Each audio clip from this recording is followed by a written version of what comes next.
Mampukah S-400 Rusia di Cina rontokkan rudal AS di Taiwan? Pemerintah Amerika Serikat terus mendorong penjualan rudal air-to-surface canggih. Dan terbaru negara itu, AGM-84H Slam-R ke Taiwan yang dapat menjadi vital dalam potensi konflik dengan Cina.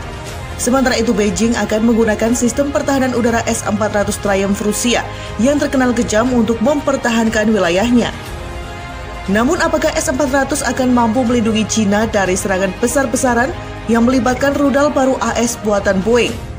Moskow menjual ke Beijing 2 baterai sistem pertahanan udara S-400 Triumph pada tahun 2017 dan sudah mengirim batch pertama senjata pertahanan itu setahun kemudian. Setiap baterai berisi 4 peluncur yang dipersenjatai dengan 4 rudal, menjadikannya total 16 anti-rudal per baterai yang mampu menembakkan jatuh pesawat tempur generasi kelima dan rudal jelajah pada jarak 200 km. Amunisi cadangan juga harus diperhitungkan. Kontrak Beijing-Moskow juga mencakup beberapa kendaraan pemuatan, stasiun radar, pos komando, dan berbagai kendaraan pendukung. Sistem pertahanan udara S-400 dibuat untuk melawan semua ancaman udara modern dan bahkan beberapa calon ancaman udara, termasuk jet generasi kelima, pesawat bom-bom, rudal balistik antar benua, serangan rudal besar-besaran, dan sebagainya. Melansir laporan analisis Russian Pion, Sabtu, 19 September 2020, Profesor Akademi Ilmu Militer Vadim Kozulin mengatakan S-400 pasti akan mampu menjatuhkan rudal AGM-84H Slam-R yang cocok untuk jet tempur F-16 yang telah dijual AS ke Taiwan. Saat ini seperti meramal kopi, sistem pertahanan udara semacam itu dimaksudkan untuk menjatuhkan semua target udara dalam radius 200 km. Tetapi apakah angkatan udara asing akan mengirim pesawat atau misil mereka ke zona kendali? Tanya Kozulin. Seperti yang dia ingat, AS membangun rute penerbangan untuk serangan rudal jelajah Tomahawk selama serangan di pangkalan militer Shayrak di Suriah di sekitar zona kontrol S-400 Triumph Rusia yang terletak di wilayah tersebut. Serangan itu dilakukan dengan melewati zona perlindungan pertahanan udara.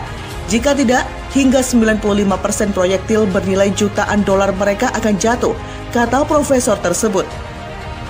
Menurutnya, tidak tepat jika hanya mempertimbangkan karakteristik dan kemungkinan taktis senjata, sehingga menghilangkan faktor manusia dan juga taktis. Setiap serangan dianggap berdasarkan kondisi setiap teater operasi militer, pertahanan musuh dan gudang senjata Anda. Ya, Cina tidak memiliki seluruh wilayahnya yang dilindungi dari serangan udara dengan sistem pertahanan udara.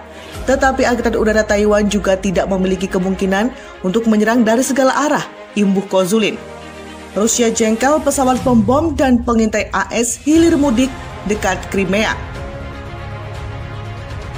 Meningkatnya kehadiran pesawat pembom dan pengintai Amerika Serikat di wilayah Laut Hitam membuat Rusia jengkel. Moskow lantas menuduh AS dan sekutunya sengaja memprovokasi ketegangan di wilayah itu. Kepala Departemen Operasional Utama Staf Umum Rusia, Sergei Rutskoy, menuduh AS dan anggota NATO lainnya telah secara signifikan meningkatkan cakupan aktivitas militer mereka di wilayah tersebut. AS dan sekutu NATO-nya akan memikul tanggung jawab penuh atas kemungkinan eskalasi situasi di kawasan itu, ujarnya seperti dilansir dari AP Sabtu 19 September 2020. Rutskoy menunjuk pada serangkaian penerbangan oleh pembom strategis B-52AS pada Agustus dan September di Laut Hitam dan Laut Azov. Ia menuduh misi tersebut dimaksudkan untuk mensimulasikan serangan rudal terhadap fasilitas di Rusia. Dia menuduh misi tersebut dimaksudkan untuk mensimulasikan serangan rudal terhadap fasilitas di Rusia Selatan. Dia mengatakan para bomber itu terbang sedekat 11 km ke perbatasan Rusia. Jenderal Rusia itu mencatat bahwa AS dan sekutu NATO-nya juga telah meningkatkan penerbangan intelijen mereka di dekat Crimea, yang katanya meningkat 40% dibandingkan tahun lalu. Ia menambahkan bahwa pada satu kesempatan, pada 4 September, 5 pesawat pengintai NATO berdengung di daerah dekat Crimea pada saat yang sama. Rusia mengirimkan jet tempurnya untuk mencegah dan mengawal pom-bom AS dan NATO, serta pesawat pengintai pada 27 kesempatan bulan ini saja, ungkap Rutskoy. Ia menambahkan bahwa kapal perang NATO juga menghabiskan waktu lebih lama di Laut Hitam tahun ini. Rusko mengatakan bahwa Rusia telah mengusulkan kepada NATO untuk mengurangi kegiatan militer di sepanjang perbatasan dan membahas langkah-langkah tambahan untuk membantu mencegah insiden militer. Tetapi aliansi tersebut telah menghalangi proposal tersebut. Setelah menerbangkan 3 pembom berat B-1 di atas Laut Siberia Timur pekan lalu, militer AS mengatakan bahwa latihan yang sedang berlangsung dimaksudkan untuk menunjukkan kemampuan angkatan udara untuk terus melaksanakan misi terbang dan mempertahankan kesiapan dalam mendukung sekutu dan mitra AS. Hubungan Rusia Barat telah tenggelam ke posisi terendah pasca Perang Dingin setelah aneksasi Rusia terhadap semenanjung Crimea Ukraina tahun 2014. Rusia juga marah atas pengerahan pasukan NATO di Baltik dan menuduh bahwa manuver aliansi di dekat perbatasannya menimbulkan ancaman keamanan. NATO dan Moskow juga semakin sering bertukar tuduhan atas penerbangan militer. Amerika Serikat berencana untuk menjual sebanyak 7 sistem senjata utama termasuk ranjau, rudal jelajah, dan drone ke Taiwan. Langkah ini diambil di tengah upaya pemerintahan Trump meningkatkan tekanan terhadap China. Menjual 7 sistem persenjataan utama sekaligus adalah upaya langka yang dilakukan AS. Tahun-tahun sebelumnya, penjualan peralatan militer AS ke pulau itu dibatasi dan dikalibrasi dengan hati-hati untuk meminimalkan ketegangan dengan Beijing. Tetapi pemerintahan Trump menjadi lebih agresif dengan China dan penjualan akan mendarat karena hubungan antara Beijing dan Washington berada pada titik terendah dalam beberapa dekade. Tuduhan mata-mata, perang perdagangan yang berkepanjangan dan perselisihan tentang penyebaran virus corona baru menjadi pemicunya. Pada saat yang sama, keinginan Taiwan untuk membeli senjata meningkat setelah Presiden Tsai Ing-wen terpilih kembali pada Januari lalu dan telah menjadi penguatan pertahanan Taiwan sebagai prioritas utama. Taiwan adalah masalah teritorial paling sensitif di China.